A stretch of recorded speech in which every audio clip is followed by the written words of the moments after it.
지난주 말씀에 보았듯이 우리의 결핍은 끝이 아니라 주님의 일하심의 시작이신 줄로 믿습니다. 우리는 지금 요한복음을 통해서 예수님의 일하심에 대해서 함께 같이 봅니다. 오늘은 위기를 돌파하는 믿음이라고 하는 제목으로 말씀을 함께 보겠습니다. 미국의 36대 대통령 존슨 대통령입니다. 사람을 채용할 때 두 종류의 사람을 배제하라고 했다라고 합니다. 첫 번째 종류의 사람은 너무 빨리 출세한 사람. 또 두 번째 종류의 사람은 실패해 본 적이 없는 사람이라고 합니다. 어떤 사람이 존슨 대통령에게 이런 사람을 배제하라고 한 이유가 무엇입니까? 라고 묻자 그는 이렇게 말합니다. 너무 빨리 출세한 사람은 독선적이 되기 쉽고 실패한 경험이 없는 사람은 남의 아픔을 잘 이해하지 못하기 때문이다 라고 말합니다. 요즘 화제가 되고 있는 이미 그 드라마가 끝났습니다. 됐던 드라마 중에 하나가 넷플릭스에서 방영됐던 참교육이라고 하는 드라마입니다. 저도 우연히 이제 한번 봐보라고 누가 추천을 해서 처음부터 끝까지 시리즈로 제가 쭉 봤습니다. 학교 현장의 이야기입니다. 학교 내 폭력, 학부모들의 지나친 간섭, 이거를 이제 갑질이라고 표현합니다. 선생님들의 그런 학교 현장 속에서 무능력함, 교육 현장이 무너져버린 이 문제를 사회적인 이슈로 다루었던 드라마입니다. 근데 그 드라마를 보면서 참 여러 가지 많은 생각들을 좀 하게 됐습니다. 혹시 시간이 되시면 한번 보셔도 지금의 사회를 좀 볼 수 있는, 교육의 현장을 좀 볼 수 있는 참고 자료가 될 수 있는 드라마라는 생각이 들었습니다. 근데 오늘 이 존슨 대통령의 두 사람을 배제하라고 하는 이 여호와의 글을 읽으면서 그 드라마가 생각이 좀 됐습니다. 너무 과보로 아이들이 자랍니다. 다른 사람의 아픔을 공감 못합니다. 그래서 자기하고 다른 거 그냥 왕따를 시킵니다. 그리고 가차없이 폭력을 가합니다. 그거를 놀이라고 생각을 하는 것이 좀 충격적이었습니다. 그걸 놀이라고 여길 수 있겠구나. 다른 사람은 너무 고통스러워하는데, 너무 힘들어하고 아파하는데 그것을 가해하는 사람은 웃으면서 그것을 놀이쯤으로 여기고 있는, 지금의 사회의 현장, 그 다음에 교육의 현장을 고발하고 있는 드라마 중에 하나였습니다. 아이가 문제라고 드러났지만 실제로는 그렇게 너무 과잉 보호해서 자란 아이들, 그래서 어떤 사고를 쳐도 부모가 다 막아주는 거예요. 그래서 그 드라마에서 그 아이가 쓰는 문장 중에 하나가 우리 아빠가 어떤 사람인 줄 알아? 우리 아빠가 어떤 사람인지.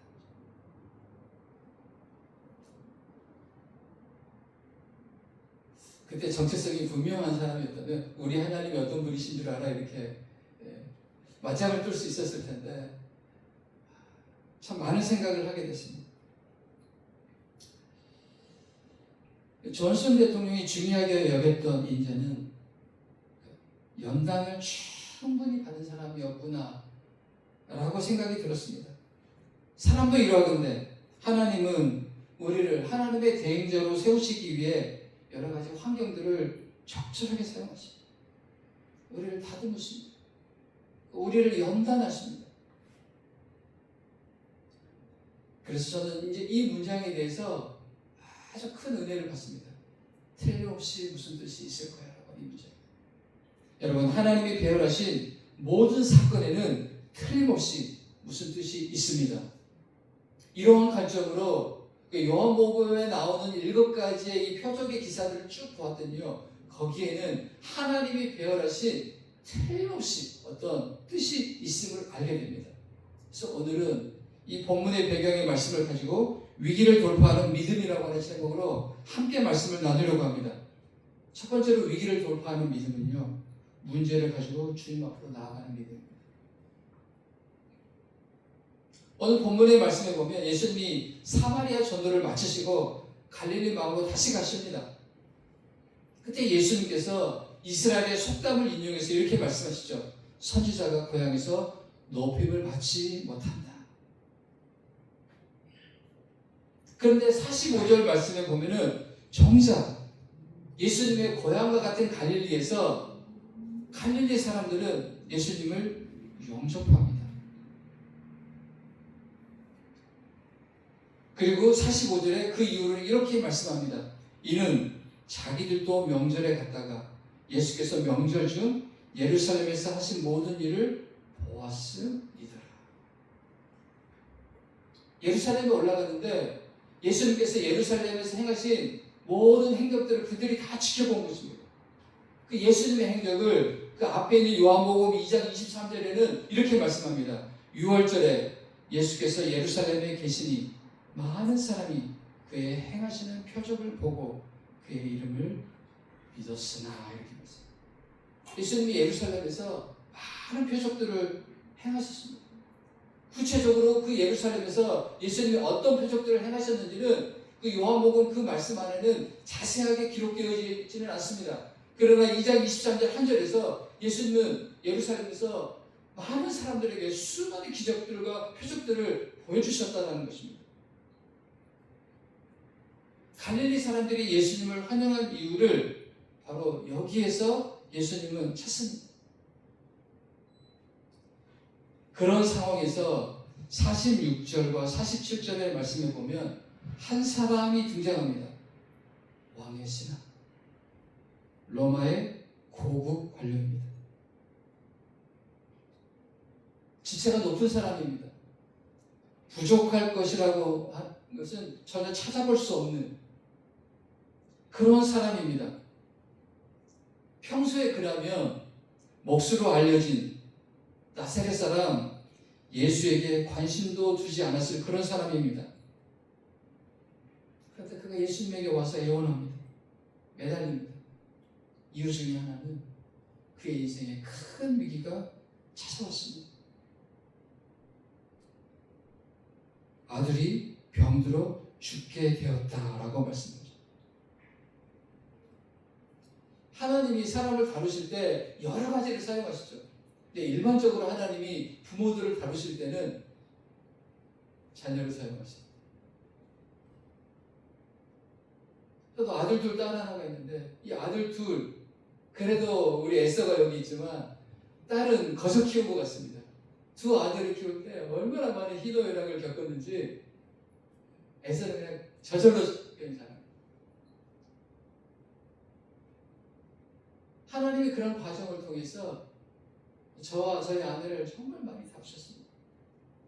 특별히 저희 둘째 아이는 태어났을 때부터 장애를 가졌죠. 근데 저희가 너무 무지해서 장애가 있는지도 모르고 될 때까지 키웠습니다. 너무 미안한 거죠. 나중에요. 이 아이가 잘할 수만 있다면, 이 아이가 건강해질 수만 있다면 저희가 할 수 있는 거 최선을 다해서 용하다는 여기 약국, 여기 한약방, 여기 한의사, 병원들 다 찾아본 거. 그런 과정을 통해서 하나님이 저와 저의 아내를 참 많이 다루셨어요.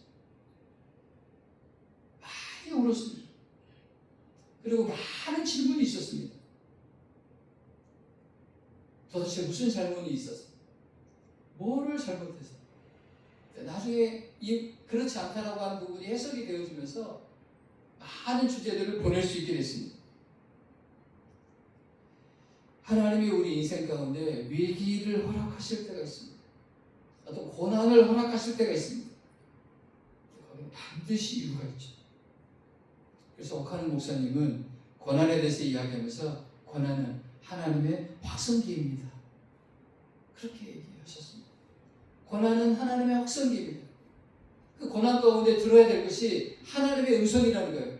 도저히 못 알아들으니까 하나님의 확성기로 큰 소리로 콜링하신다는 거죠. 부르신다는 겁니다. 평상시에는 잘 못 알아들으니. 그래서 하나님의 위기에, 우리에게 허락하신 어떤 고난과 위기에는 반드시 하나님의 뜻이 있다는 것입니다.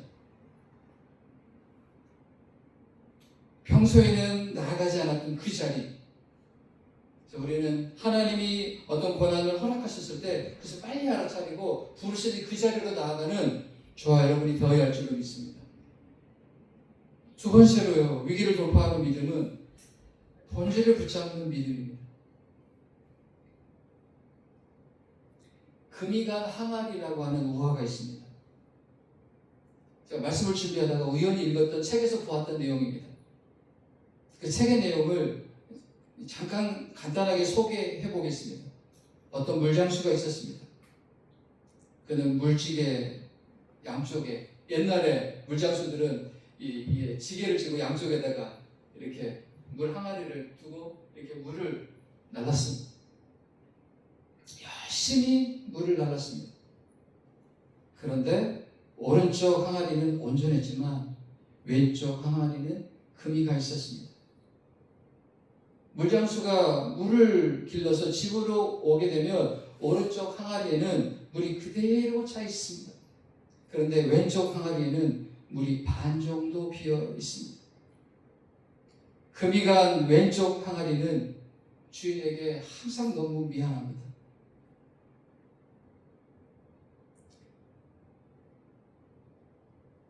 물을 기르러 자기의 사명은 이 물을 온전히 나르는 것인데 주인에게 항상 미안한 마음이 있어서 주인에게 어느 날 이렇게 입을 열어서 이야기합니다.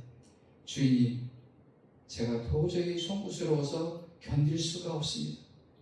저는 금이 간 항아리입니다. 저를 버리시고 좋은 항아리, 금이 안 간 깨끗한 항아리로 새로 사서 물을 기르시죠. 새로운 항아리로 바꿔달라고 그 주인에게 이렇게 말합니다. 그러자 그 물장수가 금이 간 항아리에게 이렇게 말했다라고 합니다. 나도 내가 금이 간 걸 알고 있어. 그러나 나는 항아리를 바꿀 마음이 전혀 없다네.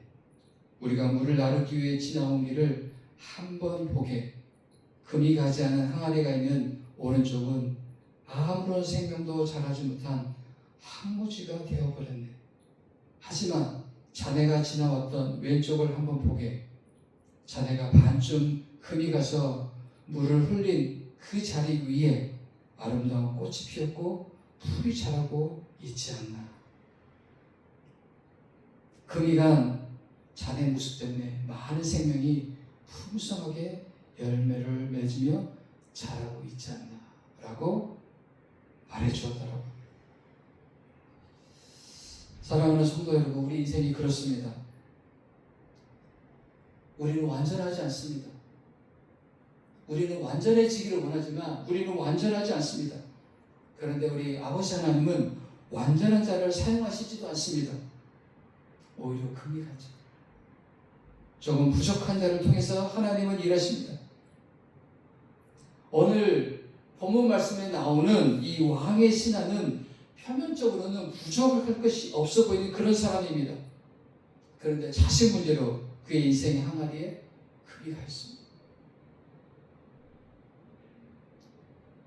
이 자녀의 문제는 그 문제를 겪어보지 않은 사람은 헤아릴 수 없는 아픔 중에 하나입니다.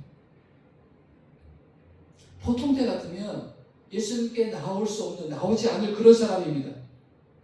그런데 그가 예수님께로 나옵니다. 아들이 다 죽어가게 된 그 위기 앞에서 주님을 찾습니다. 주님을 찾았을 때 그의 마음의 상태는 깨어질 대로 깨어져 있는 그런 상태입니다. 무너질 대로 무너져 버렸습니다. 그가 로마의 고위 관료인데 안 해본 곳이 있었겠습니까? 이것도 해보고 저것도 해보고. 아들에게 도움이 될 만한 사람, 도움이 될 만한 것들은 해볼 때도 다 해봐왔을 것입니다. 그런데 차도가 없습니다. 그리고 아이가 지금 거의 사망 직전입니다. 그런 상황에서 그는 무너진 마음을 가지고 예수님께로 나와 매달립니다. 예수님께로 나와 매달려서 도와달라고 요청하는 그에게 예수님의 대답은 또 당황스럽습니다. 48절에 예수께서 이르시되 너는 표적과 기사를 보지 못하면 도무지 믿지 아니하리라. 책망과 가까운 그런 말씀을 하십니다. 지금 그에게 가장 필요한 것은 위로입니다. 격려입니다. 공감해 주는 것입니다. 그런데 그의 아픔을 전혀 공감해 주시지 않는 것처럼 예수님께서는 너는 표적과 기사를 보고 믿는 사람, 책망하시듯이 말씀하십니다. 그때 그의 반응입니다. 49절에 보면 이렇게 말씀, 신하가 이르되 주여 내 아이가 죽기 전에 내려오소서. 이것이 그가 지금 당해 있는 상황적 팩트입니다. 내 아이가 죽기 전에 내려오소서. 사망 직전입니다. 회생 불가능입니다. 살아날 것 같지 않습니다. 그가 이런 상황에서 예수님의 책망하시듯이 말씀하시는 그 말씀을 듣고 자기가 만약에 자존심을 내세워버렸다면 어떻게 되었을까? 그때 그는 예수님께도 간절하게 매달립니다. 내려오소서. 제발 좀 내려오소서. 이게 기도입니다. 이게 빼고 기도입니다. 무너졌습니다. 답이 보이지 않을 때, 해답이 보이지 않을 때 하나님 앞에 계속적으로 내 상황을 올려드리는 겁니다. 이 상황적 팩트를 주님 보좌에 올려드리는 겁니다. 번제단에 올려드리는 것입니다.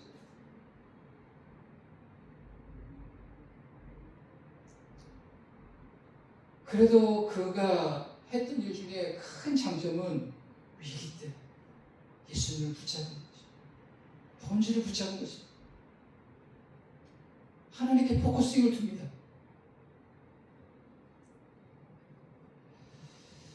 어거스틴은 탕자의 귀함에 대해서 이렇게 말합니다.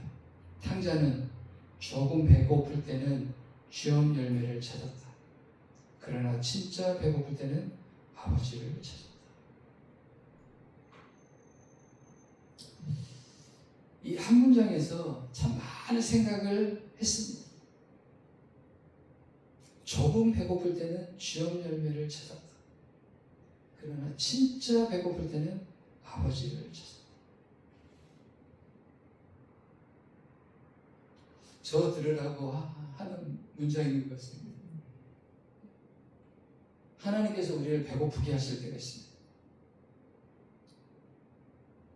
아버지를 찾도록 하십니다. 근데 적당히 배부르면 쥐엄 열매를 찾습니다. 세상에서 위로를 찾으려고 합니다. 내가 방법을 찾아보려고 합니다. 내가 해결책을 찾아보려고 합니다. 이것도 해보고 저것도 해보고 다 해봅니다. 저는 오늘 본문에 나오는 이 아버지의 심정이 조금은 공감이 되어집니다. 저의 아들을 병원에서 진단을 받았을 때 이 아이는 키가 자라지 않을 겁니다. 딱 단정을 지었습니다. 이 아이는 키가 자라지 않습니다. 근데 그 뒤에 의사가 살짝 희망을 살짝 섞어놨어요.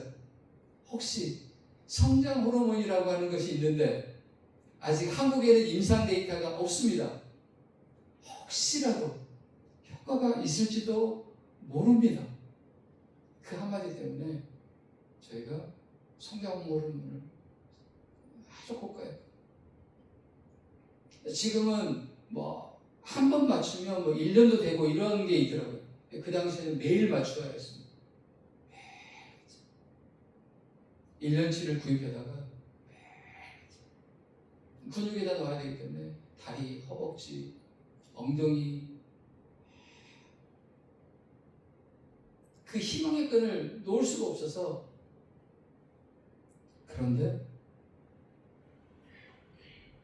저희 둘째 아들은 저희 와서 보셨지 않습니까?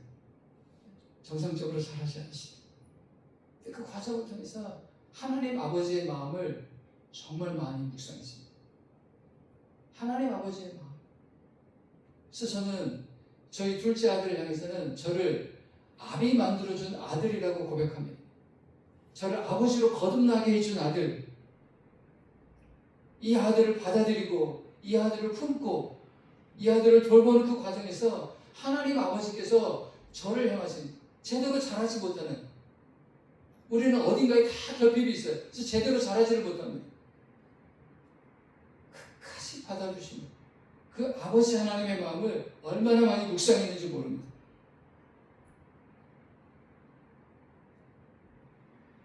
하나님은 우리가 그냥 자라지 못하는 그 상태, 고착된 상태에 머무르지 않도록 하기 위해서 때로는 적당히 배고픈 상태가 아니라 완전히 배를 골도록 만드실 때가 있어요. 왜냐하면 그때 하나님을 비로소 찾습니다. 이것이 인간의 연약함이고 인간의 한계입니다. 그래서 위기를 허락하실 때 알아차리는 저와 여러분이 되어지기를 원합니다. 본질로 돌아가는, 본질을 붙잡는 저와 여러분이 되어지기. 하나님이 이 아이를 위해서 기도하게 하셨습니다. 끊임없이 기도했습니다. 정상적으로 잘할 수 있을까? 키에 대한 문제도 있었지만 정상적으로 사회생활을 할 수 있을까? 너무 감사하게도 잘 자라주었어요. 은혜입니다. 날마다 이 아들을 주님께 올려드렸어요. 저희 우리 할 수 있는 것을 다 했습니다. 최선을 다했습니다. 그리고 그렇게 기도했어요. 최선을 다하겠습니다. 도와주십시오. 도와주십시오. 우리가 이 아들 곁에 있지 않더라도 하나님이 이 아들의 온전하신 부모입니다. 온전하신 하나님 그분께 이 아이를 부탁합니다. 계속해서 빼곡 기도. 그 당시에는 빼곡 기도가 뭔지도 몰랐습니다.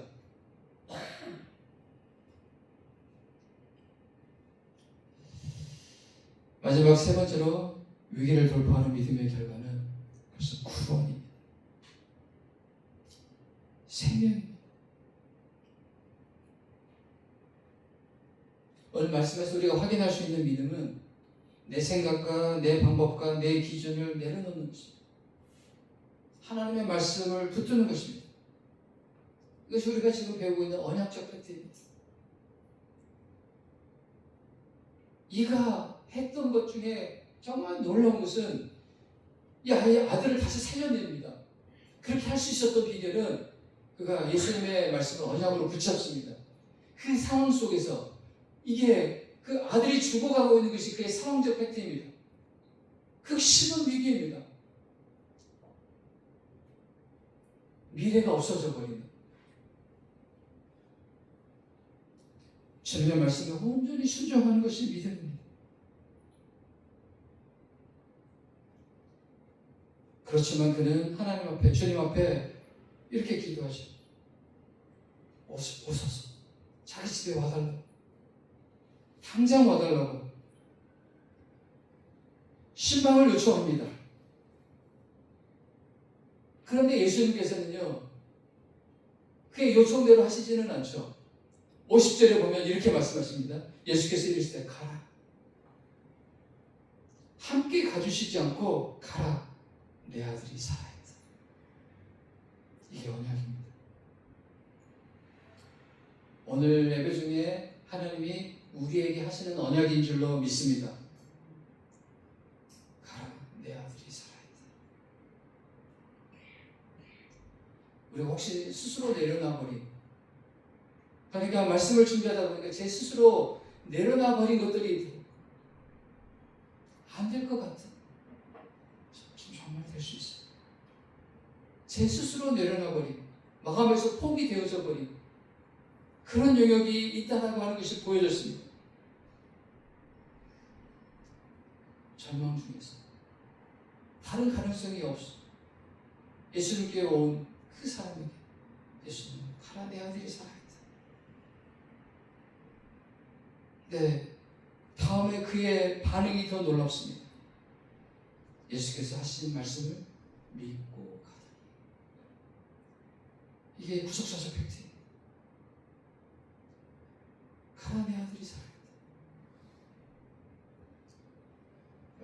하나님의 언약을 붙잡는 저와 여러분 되어지길 원합니다. 3.4 드림교회 안에는 하나님의 언약이 있는 줄로 믿습니다. 하나님의 언약이 있습니다. 우리가 언약을 붙잡고 시작했습니다. 에베소서 3장 말씀입니다. 그리스도의 몸된 교회, 그분이 머리시죠. 우리 안에 그 언약이 있습니다. 구속사의 맥을 이어가자고 하는 것이 3.4 드림교회의 핵심 가치입니다. 근데 우리의 상황, 우리의 환경, 이 시대적 상황을 보면 많은 사람들이 지금 교회가 안 될 텐데, 교회 개척이 어려울 건데, 한 번도 교회사에서 교회 역사를 보면은요, 교회가 시작이 되어질 때 쉬웠던 적은 단 한 번도 없습니다. 단 한 번도. 핍박 때문에 아니면 유혹 때문에, 내부의 문제로 외부의 문제로. 그때 우리가 붙잡아야 되는 것은 하나님의 언약입니다. 그리고 이 아버지는 그 언약을 붙잡습니다. 그 언약을 붙잡고 그 예수님께서 하신 말씀을 믿고 가더니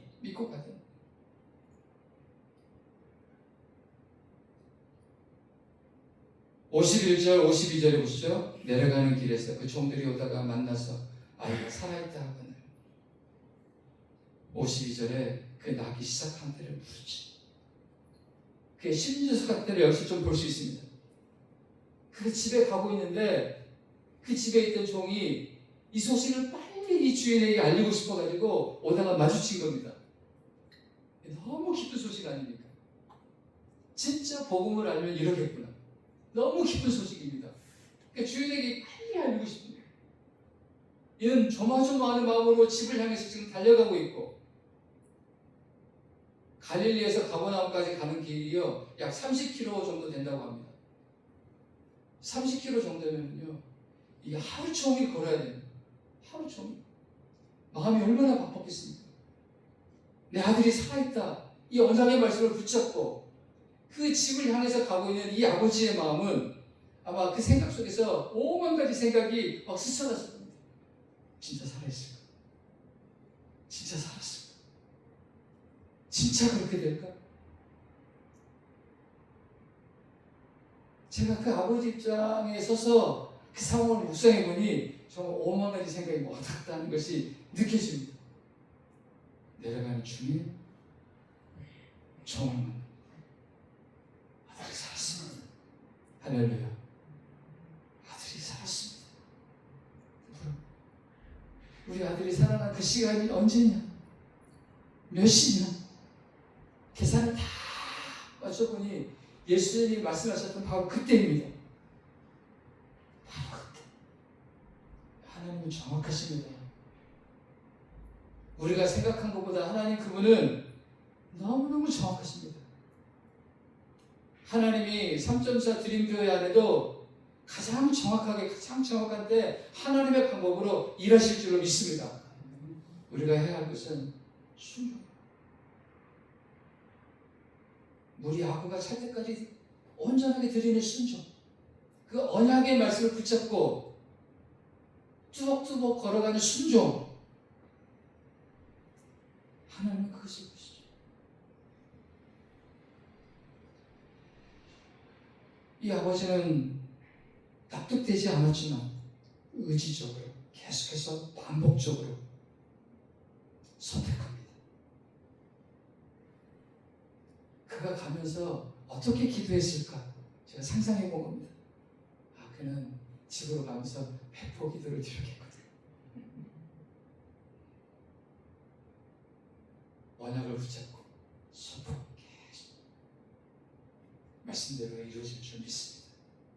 이미 말씀대로 이루어진 것을 감사합니다. 이게 회포기 선포하는 겁니다. 백업 기도는 문제를 올려드리는 거죠.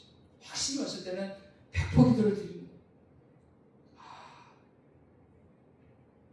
출말 상파, 로마 상파의 원조는 예수님이십니다. 계속해서 약속을 붙잡고 선포기도.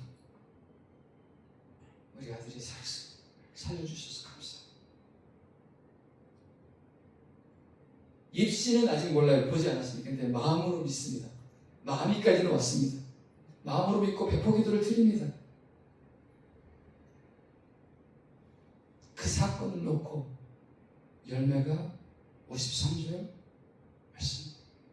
그의 아버지가 예수께서 아들이 살았다 하신 말씀하신 그때인 줄 알고 자기와 그 온 집이 다 믿으니라.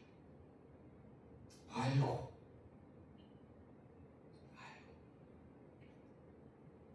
여기 이제 알렸다고 왔습니다. 알고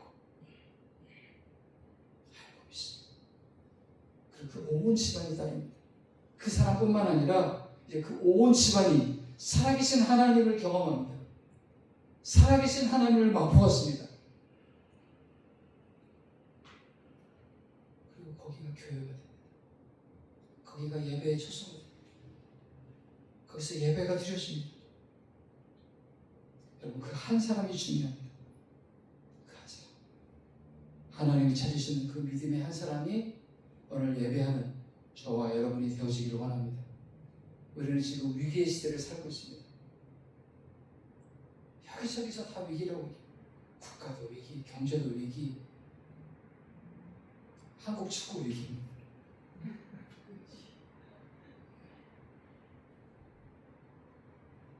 교회도 위기, 3.4 드림 교회도 위기. 사단이 모를 때는 내버려 둡니다. 저희는 지금 치열한 영적인 전쟁을 치고 있습니다. 왜? 하나님이 3.4 드림 교회를 통해서 구속사에서 어떤 일을 하실지를 사단이 지금 보고 있습니다. 가만 두시죠. 삼다인도 마찬가지입니다.